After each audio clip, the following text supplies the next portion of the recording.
Question number 1681 రవాణా శాఖ మంత్రి. అధ్యక్ష, గౌరవ సభ్యులు అడిగిన ప్రశ్నకు సమాధానం. ఏ ప్రశ్నకు సమాధానం అధ్యక్ష? అవునండి, రాష్ట్రంలో ప్రైవేట్ స్లీపర్ బస్సులు అగ్ని ప్రమాదం జరగడం మరియు సదరు ప్రమాదాలకు ప్రయాణికులు ప్రాణాలు కోల్పోవడం విదితమే అధ్యక్ష. ప్రభుత్వం దృష్టికి వచ్చింది.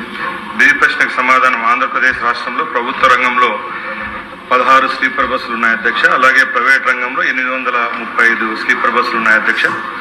అలాగే శ్రీ ప్రశ్నకు సమాధానం. రాష్ట్రంలో ప్రైవేట్ స్లీపర్ బస్సులకు సంబంధించి అగ్ని ప్రమాదాల విషయంలో ఎప్పటికప్పుడు క్రింద విధంగా నివారణ చర్యలు తీసుకోవడం జరుగుతోంది అధ్యక్ష. దానిలో భాగంగానే పర్యాటక వాహనాల నిర్మాణం, భద్రత మరియు పరికరాలు, డిజైన్ మార్పులు చేర్పుల విషయంలో నిర్దిష్టమైన ప్రమాణాలతో చర్యలు తీసుకోవడం జరుగుతుంది అధ్యక్ష. అలాగే కేంద్ర మోటార్ యాక్ట్ ప్రకారం 1989లో రూల్ ప్రకారం 128ని ఖచ్చితంగా పాటించడం జరుగుతూ ఉంది అధ్యక్ష. అలాగే ఎన్ఫోర్స్మెంట్ కూడా రాష్ట్రంలో ఎప్పటికెప్పుడు రవాణా శాఖ తనిఖీలు చేస్తూ ఉంది అధ్యక్ష. దానిలో భాగంగానే 2025 సంవత్సరానికి గాను సుమారుగా 13,724 కేసులు నమోదయ్యాయి అధ్యక్ష. దానివల్ల 11.96 కోట్ల రూపాయలు చెల్లించడం జరిగింది. అలాగే ఇప్పటి వరకు 26వ సంవత్సరానికి గాను 9,003 కేసులు నమోదయ్యాయి అధ్యక్ష. దానికి గాను 9,79 లక్షల రూపాయలు రుసుం చెల్లించడం జరిగింది అధ్యక్ష. ధన్యవాదాలు.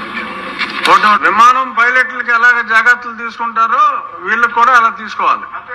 అదే చెప్పారు. విమానాల్లో ప్రయాణించేవాళ్ళు ప్రాణాలంతా ముఖ్యమా? సాధారణ ప్రాణాలు అంతే ముఖ్యం. ఎంత బాధాకరం అంటే సార్, స్లీపర్ బస్సుల్లో ప్రయాణించే వాళ్ళంతా కూడా సార్ మధ్యతరగతి, దిగువ మధ్యతరగతి, పేద కుటుంబాలు సార్. ఎంత బాధేస్తుందంటే 1 గంట 2 గంటల్లో ఇంటికి వస్తామని ఫోన్ చేస్తారు. వారు రావచ్చు, లేదా వారు చనిపోయారని వార్త రావచ్చు. దీని మీద రవాణా శాఖ మంత్రి గారు, అధికారులు దయచేసి నా మాటల్ని విమర్శలుగా భావించవద్దు. మంది ప్రజాప్రభుత్వం, మంచి ప్రభుత్వం, చంద్రబాబు గారి నేతృత్వంలో ప్రజల కోసం పనిచేసే ప్రభుత్వం. కాబట్టి అధికార యంత్రాంగాన్ని కదిలించి ముందు కొనసాగించి ప్రజలకు మేలు చేసే చర్యలు చేపట్టాలని వినయపూర్వకంగా మంత్రి గారిని అభ్యర్థిస్తూ ఉన్నా. మంత్రి గారు. అధ్యక్ష, గౌరవ సభ్యులు అడిగిన దానికి సమాధానం అధ్యక్ష. ఈ ప్రభుత్వం ఏర్పాటైన తర్వాత 2 దుర్ఘటనలు జరిగాయి అధ్యక్ష. ముఖ్యంగా కర్నూలు అలాగే మార్కాపురం ఇన్సిడెంట్ ద్వారా పటిష్టమైన భద్రతా చర్యలు తీసుకుంటున్నాం అధ్యక్ష. దానిలో భాగంగానే కేవలం ఫిట్నెస్ వల్లే కాకుండా హ్యూమన్ ఎర్రర్ వల్ల కూడా ఈ యాక్సిడెంట్ ప్రమాదాల వల్ల ఎక్కువ ప్రాణాలు కోల్పోతున్నారు అధ్యక్ష. ముఖ్యంగా గౌరవ సభ్యులు అడిగినట్టు ప్రమాదం గురైనప్పుడు ఆ టైమింగ్ కూడా చాలా బేస్ చేసుకోవాల్సింది అధ్యక్ష. ఎందుకంటే స్లీపర్ బస్సులు అన్నీ నైట్ టైం ట్రావెల్ చేయడం జరుగుతుంది అధ్యక్ష. ఆ టైంలో అందరూ గాఢ నిద్రలో ఉండడం వల్ల, అలాగే ఎమర్జెన్సీ ఎగ్జిట్ ఉండడం వల్ల, ఒకే ద్వారం వల్ల ఒక 20-30 సెకండ్లలో ఎవాక్యువేట్ అయ్యే టైంలోనే అక్కడ ఉండే ఫ్లేమబుల్ మెటీరియల్ ఉంటుంది అధ్యక్ష. లోపలికల్లా స్పాంజ్, కుషన్స్, బెడ్షీట్లు ఉండడం వల్ల ఎక్కువ ప్రమాదాలు జరుగుతున్నాయి అధ్యక్ష.